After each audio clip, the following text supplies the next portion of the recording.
Quelles sont les zones géographiques propices à la réussite de votre projet en agriculture? Je suis Paul Kitio, je suis consultant et expert agricole. Je suis le fondateur du cabinet AgroConsulting. AgroConsulting est un cabinet d'expertise agricole et agroalimentaire. Notre mission, accompagner, conseiller, sensibiliser sur les questions en agriculture, en élevage et en agroalimentaire. Quelles sont les zones géographiques propices pour la réussite de votre projet en agriculture? Généralement, lorsqu'on veut se lancer dans un projet agricole, on se pose cette question. Quelle est la zone propice pour la réalisation de mon projet en agriculture? Ou bien, quelle est la culture qui est propice dans cette région? Désormais, dans votre vocabulaire, vous devez avoir un thème qui peut-être pour certains seront nouveaux, c'est les zones agroécologiques. Qu'est-ce que c'est que les zones agroécologiques? En agriculture, on a reparti les régions dans plusieurs pays en ce qu'on appelle les zones agroécologiques. Les zones agroécologiques, ce sont des zones ou bien des régions qui sont soumises aux conditions du climat et aux conditions du sol, dont les plantes ou bien les cultures obéissent. Donc ça veut dire quoi? Pour qu'une plante ou bien une culture se développe mieux dans une région ou bien dans une zone, elle doit être en adéquation avec le climat ou le sol de cette zone ou bien de cette région. Et dans ce sens, on parle de zones agroécologiques. Et les zones agroécologiques, ça permet de classifier les cultures qui sont favorables ou bien compatibles dans telle région ou telle région. Donc vous allez voir, pour certaines zones agroécologiques, vous allez voir, il y a des cultures qui sont favorables ou bien compatibles à ces zones. Et pour cette même zone, il y a des cultures qui ne sont pas favorables ou qui ne sont pas compatibles à ces zones. Et pour cela, il y a deux éléments majeurs. C'est le climat et c'est le sol. Il faudra que lorsque vous voulez réaliser un projet agricole, bien, votre culture doit être en adéquation au climat de la région ou bien de la zone ou au sol de la région. Donc ce sont les deux éléments majeurs qui contribuent à la réussite d'une culture ou bien qui contribuent à la bonne croissance, au bon développement d'une plante ou bien d'une culture. Maintenant, s'il faille détailler, parlant de zones agroécologiques, chaque pays, généralement chaque pays agricole en possède, le Cameroun en possède 5 zones agroécologiques. Dans notre pays, il y a 3, 4, 5 et parfois un peu plus.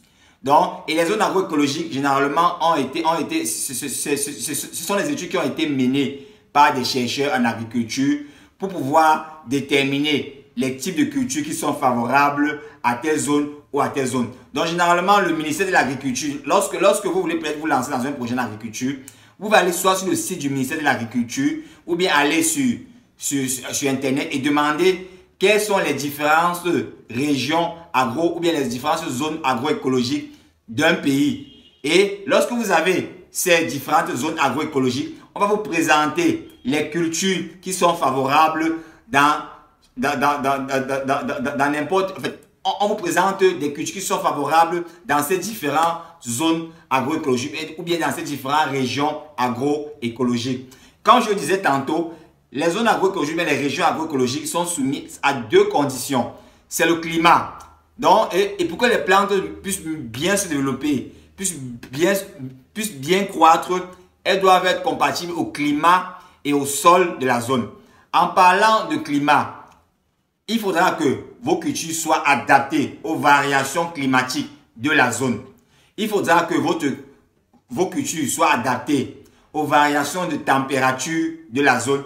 Il faudra que votre culture soit adaptée aux différentes températures de cette zone. Il faudra que votre culture soit adaptée à l'humidité de cette zone. Donc, c'est pour ça qu'on parle de zone climatique. Ça, c'était le premier point d'une zone agroécologique. Maintenant, le deuxième point d'une zone agroécologique, c'est le sol. Généralement, pas des conditions pédologiques ou bien les conditions du sol. il faudra que votre culture soit adaptée. Généralement, on parle du pH du sol. Est-ce que le sol, il est basique, il est neutre ou bien il est acide? Parce qu'il y a des cultures qui supportent des sols basiques, il y a des cultures qui supportent des sols neutres et il y a des cultures qui supportent des sols acides. Donc, il faudra que votre culture soit adaptée à ce type de sol. Quelles sont les caractéristiques, par exemple, du sol? On peut avoir des sols qui présentent certains types de caractéristiques et il faudra que vos cultures soient adaptées à ce type de caractéristiques du sol. Donc, ce sont un ensemble d'éléments que vous devrez peut-être connaître pour savoir si telle culture est adaptée à telle région. Mais ne vous tracassez plus. Tout ce que vous avez à faire, c'est d'aller soit dans le site du ministère de l'Agriculture de votre pays, demandez tout simplement à voir la zone ou bien les zones agroécologiques de ce pays, ou bien vous allez peut-être sur Internet, demandez à avoir une carte ou une carte géographique qui vous retrace les régions, bien les zones agroécologiques d'un pays. Et à travers sur cette carte, vous allez voir, c'est scindé en fait. Sur cette carte, c'est reparti. Vous allez voir les différentes zones agroécologiques et vous allez voir maintenant les différentes cultures qui sont adaptées à ces zones. Donc, vous allez pour réaliser une culture, ce que vous avez à faire, une fois que vous avez la carte des différentes zones ou bien des différentes régions agroécologiques, vous allez voir la liste des cultures qui sont adaptées à telle région ou à telle région. On aura des cultures qui sont adaptées peut-être beaucoup plus au littoral, d'autres seront au centre, d'autres seront au sud, d'autres seront au nord, d'autres seront à l'est, d'autres seront à l'ouest.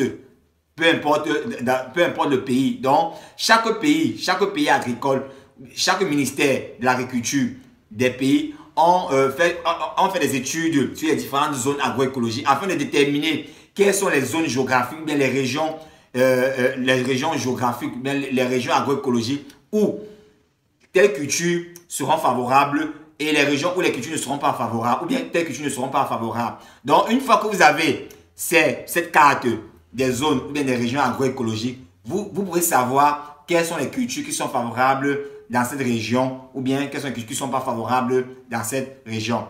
Donc, désormais, vous savez comment déterminer les zones ou bien les régions favorables à tel type de culture ou bien tel type de culture. Vous savez comment vous avez les informations pour savoir quelles sont les cultures qui sont favorables dans telle région ou bien dans telle zone.